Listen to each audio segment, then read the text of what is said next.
It's time for more facts about the vax. Let's talk about some monkey business on this episode of Pushback.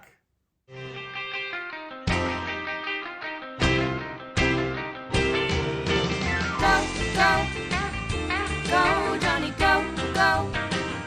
Go, Jonny, go, go. Go, Jonny, go, go.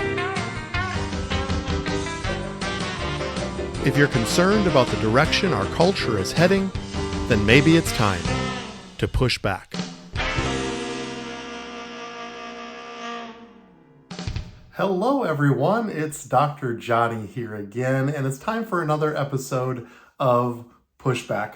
My last podcast, we were on location in northern Kentucky at the Ark Encounter, the full-sized replica of Noah's Ark, and it was wonderful. And I do feel, I always leave that place and that museum energized in the truth of Scripture, the truth of His Word, the truth of science. And I know that over the rest of this season and into next season, I'll be talking a lot about creation versus evolution. And it's so important that we as families understand the truth and that we can stand solidly on the biblical foundations that the worldly culture is so adamant to knock down and to break down. Why? Because they know that it's true. And there's actually scientific evidence that proves it. And so I do want to arm you with that information. Today, however, I'm going to do another installment of facts about the vax. It's been a little while since I've gone back to COVID and other things that are happening. This one is going to be very little about COVID and much more about other things that are happening in this world. So I'm going to put my medical hat back on again. And as we talk about medical things and viruses and the things in this world, remember that it's never about fear. The goal of this podcast is to inform, not to fear. Because 2 Timothy 1:7 says, "For God has not given us a spirit of fear, but of power and of love and a sound mind." And so it is possible for us to process the things of this earth through a kingdom lens that He gives us, and even our brain, a sound mind where we can process these things. And my medical degree hopefully helps a little bit with that and helps you as kingdom families process through some of the things that are going on in this world. And so if you need to review some of the old facts about the vax, there are several installments. I don't even know what number this is, but since 2020, I've been talking about this at different intervals, trying to give you updates on what is happening. But I want to start with some monkey business because in the news lately have been stories regarding the monkey pox. The monkey pox, and we kind of go, oh no, here we go again. But I do want to tell you a little bit about it and what's going on, and hopefully maybe even put your mind at ease to a certain degree. Monkeypox is a very rare disease. It's caused by an infection with the monkeypox virus. Now, monkeypox virus is the same family of viruses that actually cause smallpox. And so it's very similar to the symptoms of smallpox, but it's much milder. And the most important thing to hear is that monkeypox is rarely fatal. And it's not related at all to chickenpox. So it is a problem because it can spread, and it can spread fairly rapidly, but it is rarely fatal. Monkeypox was discovered in 1958 when 2 outbreaks of pox-like disease occurred in colonies of monkeys kept for research. Despite being named monkeypox, the source of the disease remains unknown. However, African rodents and non-human primates, like monkeys, might harbor the virus and infect people. The first case of monkeypox was recorded in 1970. Prior to this 2022 outbreak, monkeypox has been reported in people in several Central and West African countries. And previously, almost all the cases of monkeypox were people just traveling to those endemic areas and contracting the disease. And then brought it back, and it had occurred on multiple different continents. Unfortunately, now, though, we're seeing an outbreak that is sort of spreading across the world. Have we heard this before? Total confirmed monkeypox cases now is almost 9,000. 9,000. In Minnesota, we have 52 confirmed cases of monkeypox. New York has 2,000. 2,000 cases in the state of New York.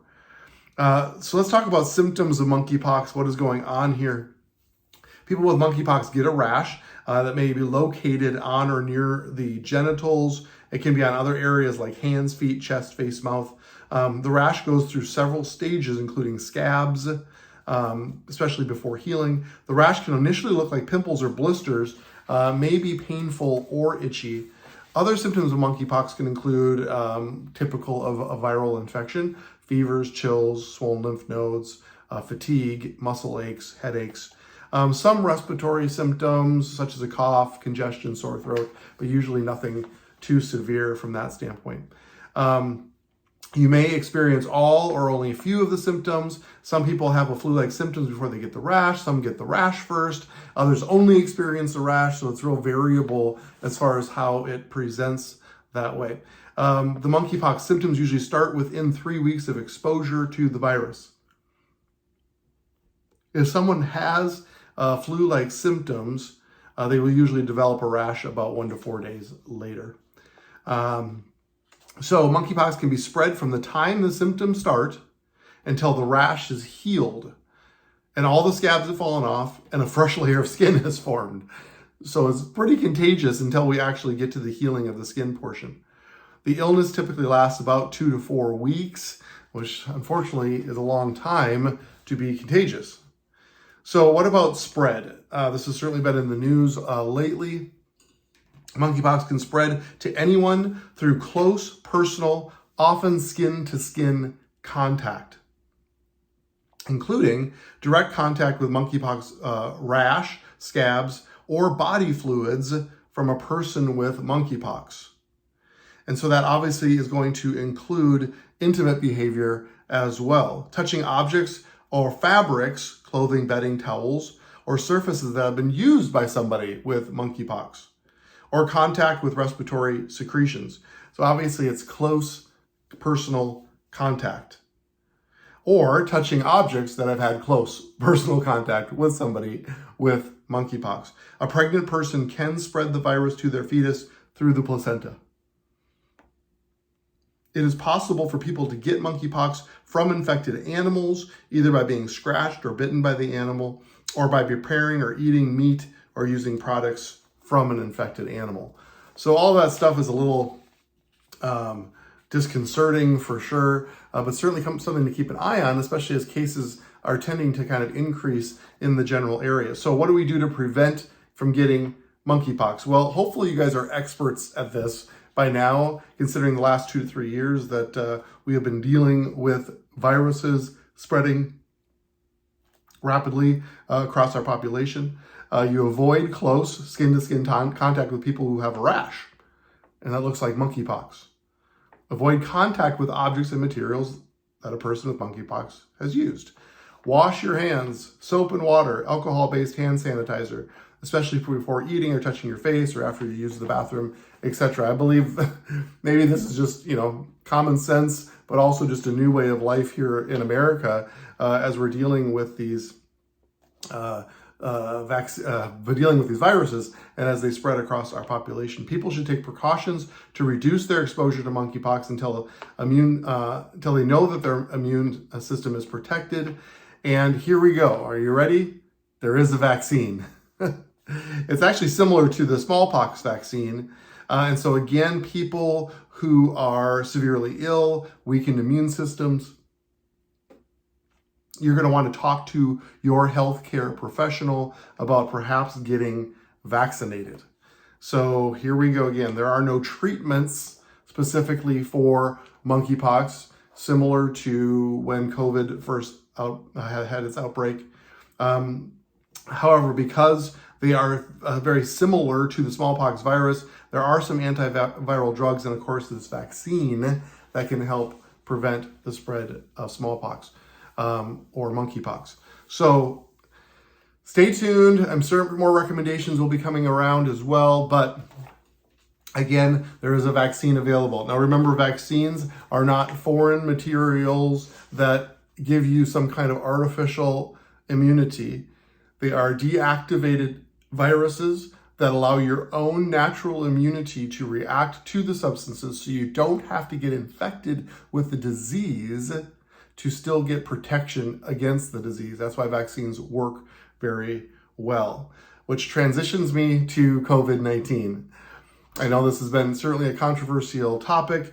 As of this podcast, 79% of Americans have at least had one dose of the vaccine. 69% are fully vaccinated. Now, again, when we talk about herd immunity, we like to get to that 70 to 80% level if we can. So that leads us to booster shots. Okay, so we know that the protection of these vaccines don't last forever, and boosters are often required. And so someone like me, I've gotten 2 doses of the original vaccine and 1 booster. Because I'm over the age of 50, I'm probably going to need another booster here shortly. And I'm assuming that these follow-up boosters are going to be considered quote-unquote optional. But again, it depends on where you work and what field that you're in.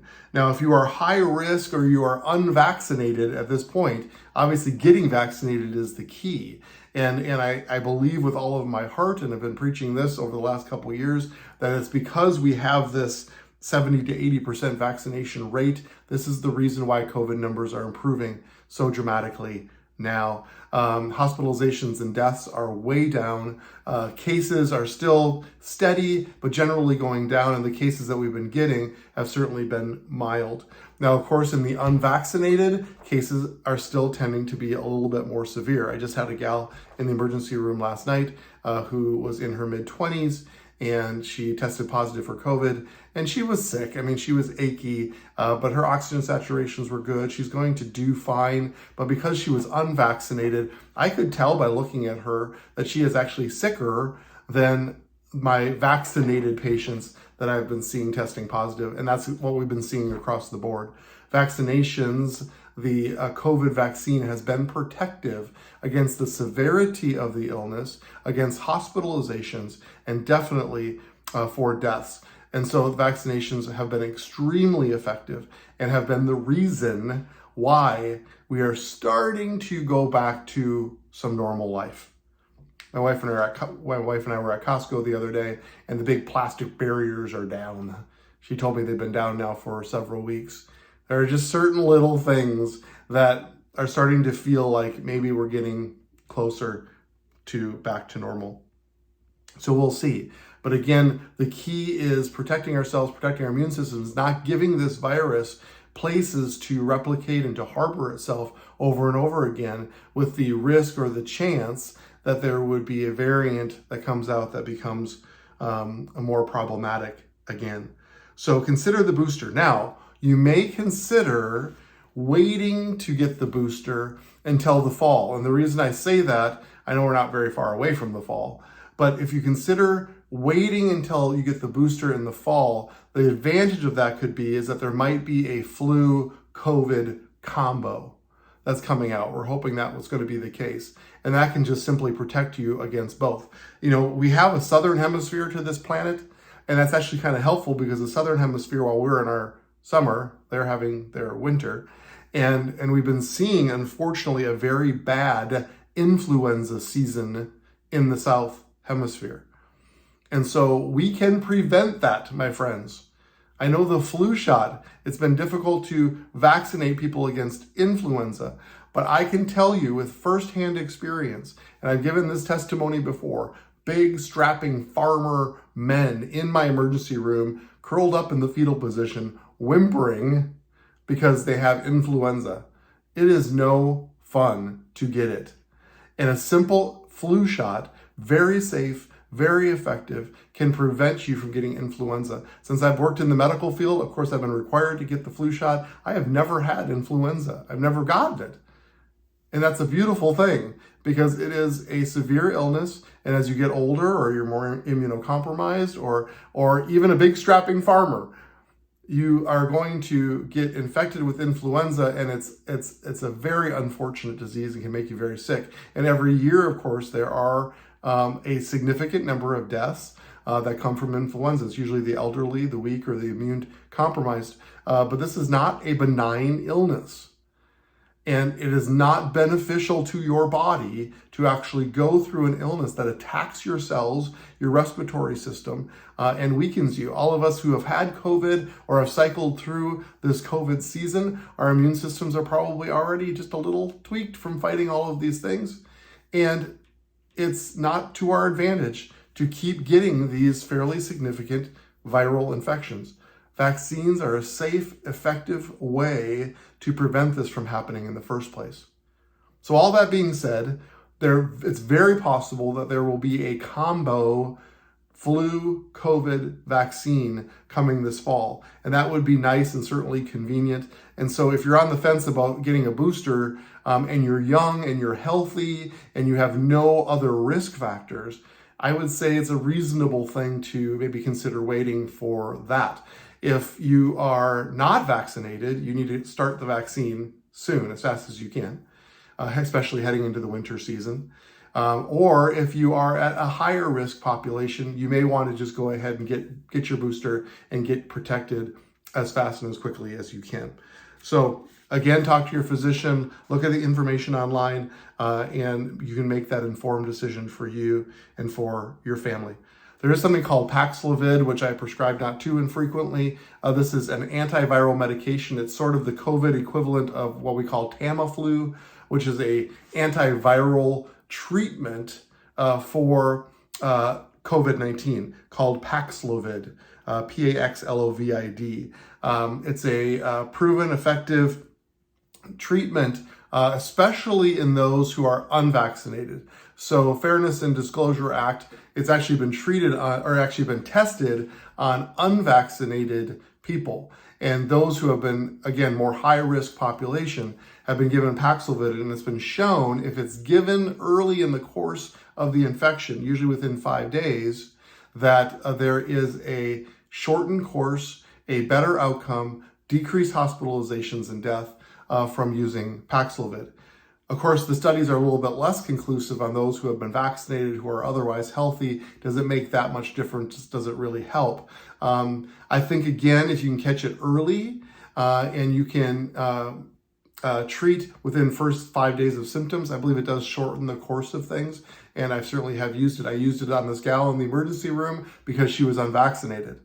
And so I believe that it would be beneficial for her. Studies have shown it would be beneficial for her and safe for her to take that. And she was certainly willing to do that. So look for Paxlovid as an option if you do test positive for COVID.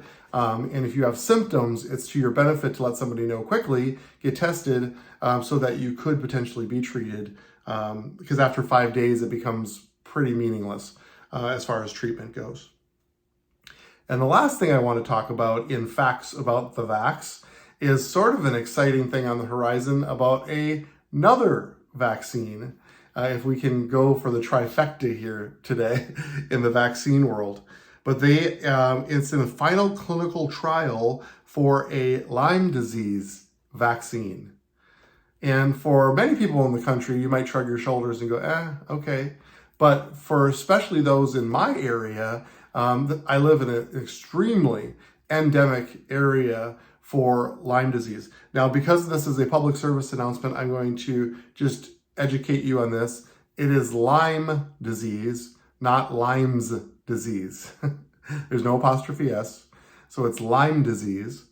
And it's caused by, you'll be very happy to know, not a virus. It's caused by a good old bacteria, a bacterium called Borrelia burgdorferi. I've said it many times, a little bit hard to say. Borrelia burgdorferi. And it's caused and transmitted through a deer tick.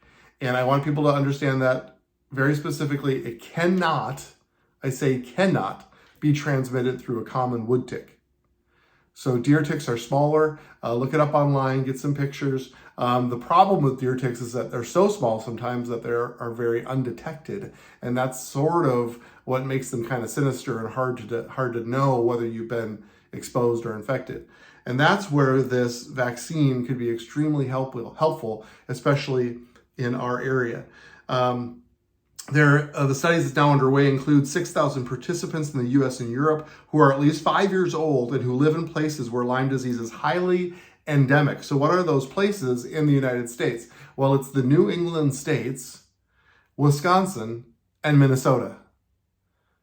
New England states, Wisconsin, and Minnesota. Those are the highly endemic areas of Lyme disease. So when a headline comes out that they're in the clinical trial for Lyme disease vaccine, that makes me very excited. They're hoping maybe 2025 would be the earliest that it would be available, considering clinical trials go fine and things move forward. Now remember, vaccination is safe and super helpful, and getting Lyme disease is not.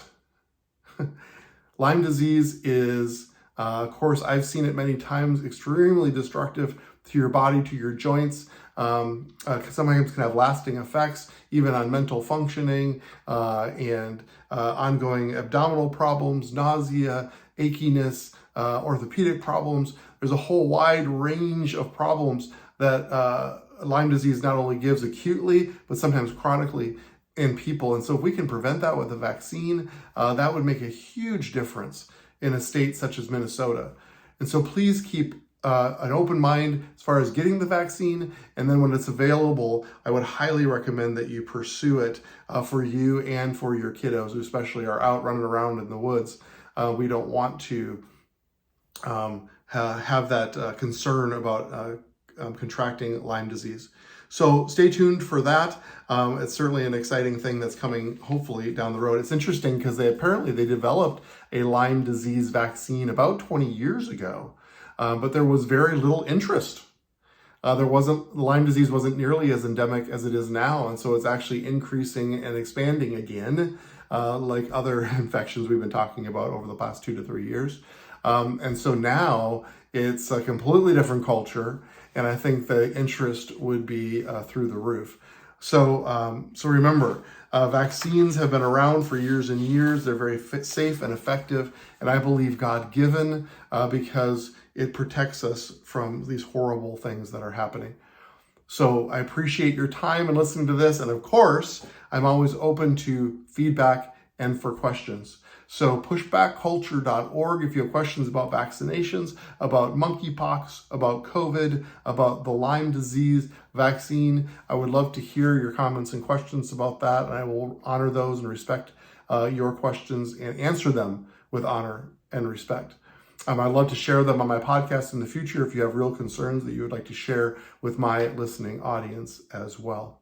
So pushbackculture.org. You can also go to gofam.org if you want to learn about our ministry, our travels. This summer, things are really picking up now in our ministry post-COVID with a lot of invites to a lot of different areas. And so it's been our privilege and honor to share our life-giving family messages all across the country. So thank you for your attention. I really appreciate you. We would value your input and your donations. Again, there's a place to donate on pushbackculture.org, and I would really value that as well. So until next time, let's go together now to set and shape the culture.